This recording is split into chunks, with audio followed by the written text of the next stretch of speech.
الله أكبر الله أكبر الله أكبر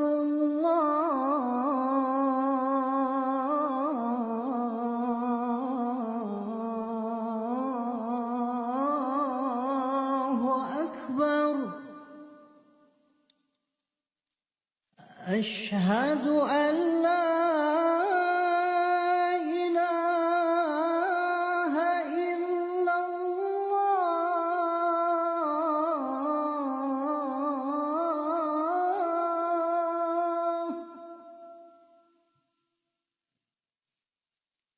أشهد أن لا إله إلا الله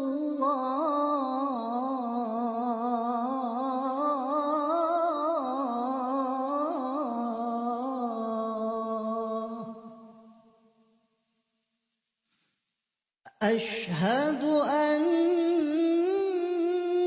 محمدًا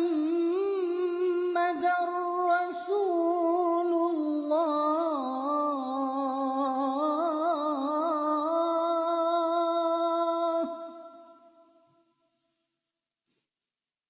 أشهد أن محمدًا رسول الله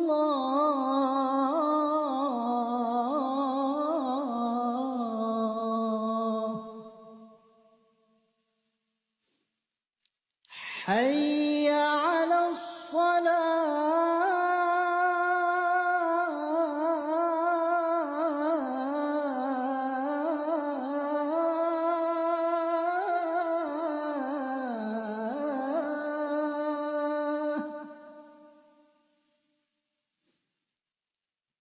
حي على الصلاة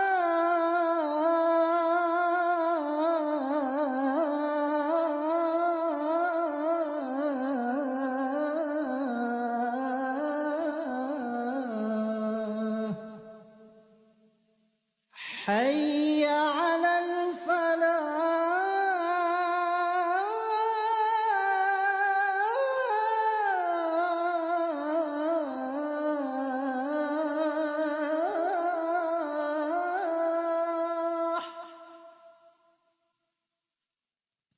حي على الفلاح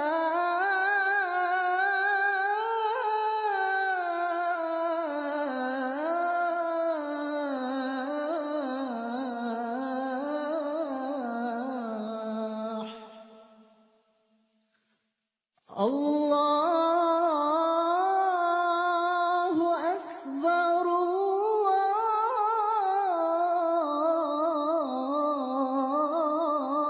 الله أكبر لا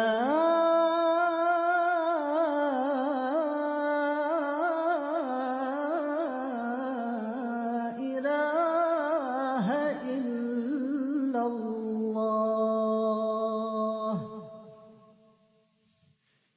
ضياء الدين. شيخ عبد الرحيم، رأيكم في أذان ضياء الدين؟ لقد فتنتني يا ولدي يا ضياء الدين ويا أنيس الثقلين، والكلمة للشيخ أحمد نحاس. ما شاء الله تبارك الله، أذان جميل. قليلا بس عند الدخول كان شوية ارتباك، لكن ما شاء الله تبارك الله تداركت هذا الشيء.